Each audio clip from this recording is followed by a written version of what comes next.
السلام علیکم ورحمۃ اللہ وبرکاتہ۔ عزیز طلباء و طالبات، آپ سب کا خوش آمدید ہے ہماری یوٹیوب چینل جے کے بوس فاؤنڈیشن کلاسز میں۔ پیارے بچوں، آج ہم جماعت چھٹی اردو کا سبق نمبر 16 جو ایک نظم ہے جس کا نام ہے جگنو۔ پیارے بچوں، یہ نظم سکندر علی وجد نے لکھی ہے۔ پیارے بچوں، اپنا ویڈیو شروع کرنے سے پہلے آپ کو بتاتے چلیں کہ چینل پر کلاس 6 سے لے کر کلاس 10 تک کے اردو کے لیکچرز جو ہیں وہ اپلوڈ ہو رہے ہیں۔ اگر آپ چینل پر نئے ہیں، چینل کو سبسکرائب کریں تاکہ آپ پلے لسٹ میں جا کر اپنی کلاس کے سارے جو ویڈیوز ہیں بڑی آسانی سے دیکھ سکیں۔ تو پیارے بچوں، بغیر وقت ضائع کیے ہم آج کا اپنا لیکچر جو ہے وہ شروع کرتے ہیں۔ نظم جگنو، پہلا شعر جو اس کا ہے: برسات کی رات تھی اندھیری، کچھ نیند اچٹ گئی تھی میری۔ شاعر فرماتا ہے، ایک برسات کی رات کے حوالے سے اپنے خیال کا اظہار کرتے ہوئے لکھتا ہے کہ یہ ایک برسات کی رات تھی، لیکن یہ ایک اندھیری رات تھی، اس میں پورا اندھیرا چھایا ہوا تھا۔ کچھ نیند اچٹ گئی تھی میری۔ نیند اچٹ جانے سے مراد ہے نیند کا نہ آنا۔ ٹھیک ہے بچوں؟ تو شاعر فرما رہا ہے کہ اس کی کچھ نیند جو تھی وہ اس کو نہیں آ رہی تھی۔ پانی، اگلا شعر جو ہے: پانی جو برس کے کھل گیا تھا، گلشن کا غبار دھل گیا تھا۔ شاعر فرماتا ہے کہ پانی جو ہے یعنی کہ بارش جو ہے وہ برس کے رک چکی تھی۔ ٹھیک ہے بچوں؟ یعنی کہ بارش جانے کے بعد جو آسمان تھا وہ مکمل طور پر صاف ہو چکا تھا۔ ٹھیک ہے؟ گلشن کا غبار دھل چکا تھا۔ گلشن ہوتا ہے پیارے بچوں باغ، اور بارش کی وجہ سے جو گرد و غبار جو ہے پھولوں پہ تھا یعنی کہ چمن میں تھا وہ سارا دھل چکا تھا، یعنی کہ صاف ہو چکا تھا بارش کے پڑنے کی وجہ سے۔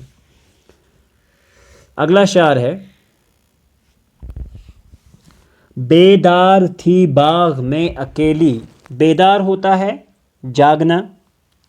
باغ میں اکیلی، باغ میں اکیلی ایک چیز بیدار تھی۔ کیا تھی وہ؟ پھولوں سے لدی ہوئی چنبیلی۔ پھولوں سے لدی ہوئی چنبیلی۔ چنبیلی جو ہوتا ہے بچوں ایک سفید رنگ کا خوشبودار پھول ہوتا ہے جسے سمن بھی کہا جاتا ہے۔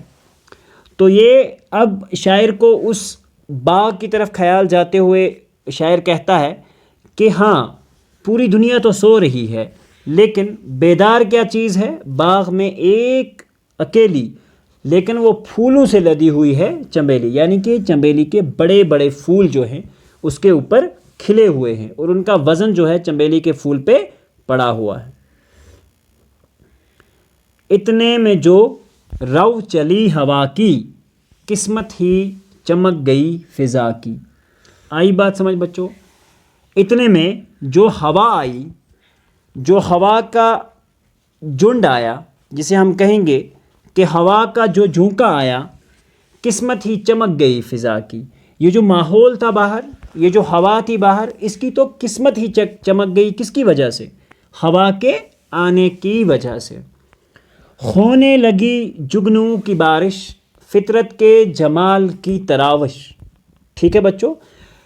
اب یہ فضا کی چمک کیوں، فضا کی قسمت کیوں بدلی؟ اس کا ریزن یہ ہے کہ جگنو ابھر پڑے، جگنو کی بارش ہونے لگی۔ اور جگنو ایک قسم کا ایک پرندہ ہوتا ہے بچوں، چھوٹا سا ایک کیڑا ہوتا ہے جسے ہم کہیں گے۔ اس کے بدن سے ایک چمک نظر ہوئے آتی ہے اور اکثر اندھیرے میں آپ لوگوں نے اس کو دیکھا ہوگا۔ فطرت کے جمال کی تراوش، قدرت کے حسن کی، جمال سے مراد ہوتا ہے بچوں خوبصورتی۔ یہ قدرت کا ہی تو خوبصورت کرشمہ ہے نا، جس کی تراوش یعنی کہ جس کی جو تراش ہے، قدرت نے ہی تو اس ساری چیزوں کو تراش کے ہمارے لیے بھیجا ہے نا۔ تو یہ فطرت کے جو جمال کی یعنی کہ قدرت کی خوبصورتی کی ایک عجیب و غریب مثال جو ہے، یہ چیز جو ہے جگنو کی بارش جو ہے یہ پیش کر رہی تھی۔ روشن تھا اس قدر اندھیرا، گویا ہونے کا تھا سویرا۔ شاعر پہلے شعر میں کیا فرمایا تھا کہ یہ برسات کی ایک اندھیری رات تھی، لیکن یہ جو سویرا تھا اب جگنو کی لائٹ کی وجہ سے، ان کی روشنی کی وجہ سے اتنا سویرا ہو چکا تھا کہ جیسے ہمیں لگ رہا تھا کہ دن ہونے کو ہے، جیسے دن ہونے کو ہے. یعنی کہ جگنو جو چمک رہے تھے، جگنو کی چمک سے ہمیں ایسا فیل ہو رہا تھا اس اندھیرے میں کہ ابھی بس سویرا ہونے والا ہے. جگنو اس طرح اڑ رہے تھے، ہیروں میں پر لگے ہوئے تھے. پیارے بچوں، ہیرے ایک ایسی چیز ہوتی ہے جو رات کے وقت چمکتے ہیں، تو شاعر اسی کی تشبیہ جو ہے جگنو کے لیے دیتا ہے کہ جگنو اس طرح اڑ رہے تھے کہ جیسے ہمیں فیل ہو رہا تھا کہ ہیروں میں، موتیوں میں پر لگے ہوئے تھے، موتیوں کے اندر پر لگے ہوئے تھے.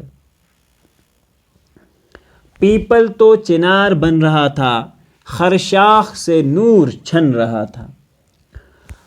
پیپل کا جو پیڑ تھا، حالانکہ اس کی اپنی تو کوئی چمک نہیں ہوتی، لیکن وہ چنار جیسا چمکیلا دکھ رہا تھا. آپ نے اگر چنار کو موسم خزاں میں دیکھا ہو تو چنار مکمل طور پر ایک آگ بگولا لگتا ہے، اس میں چمک ہوتی ہے.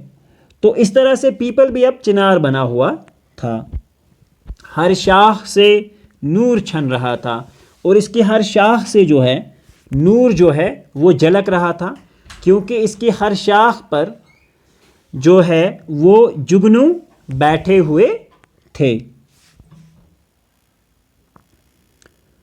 ظلمت موتی لٹا رہی تھی، پریوں کی بارات جا رہی تھی. ظلمت سے مراد ہوتا ہے بچوں اندھیرا.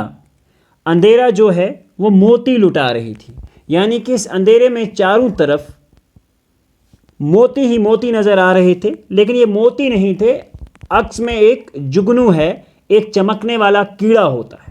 ٹھیک ہے بچوں. پریوں کی بارات جا رہی ہے، جیسے لگ رہا تھا کہ ایک پریوں کی بارات جا رہی ہے، اور یہ چمکیلی، کیونکہ پریوں بھی کے بارے میں بھی سنا گیا ہے کہ اس کا حسن بہت ہی لاجواب ہوتا ہے. اکثر کوئی خوبصورت لڑکی ہو تو اس کو پری سے تشبیہ دی جاتی ہے، تو اس سے مراد یہ ہوا کہ پریوں کی خوبصورتی جو ہے وہ دلکش ہوتی ہے، اور یہ جگنو جو تھے یہ بالکل پریوں کی طرح ہی لگ رہے تھے. ٹھیک ہے بچوں، یہاں ہمارا آج کی یہ جو نظم ہے وہ مکمل ہوتی ہے. امید کرتے ہیں ویڈیو آپ کو پسند آیا ہوگا. تو ملتے ہیں اگلے ویڈیو میں، تب تک کے لیے اللہ حافظ و نگہبان. بنے رہیے چینل پر اور سپورٹ کرتے رہیے، اپنے دوستوں میں شیئر کرتے رہیے. اگر آپ آپ کو اس چینل سے فائدہ مل رہا ہے تو پلیز سبسکرائب کریں، اور اس سے ہمارا بھی حوصلہ جو ہے وہ بڑھتا ہے. چلیے بچوں، اللہ حافظ و نگہبان.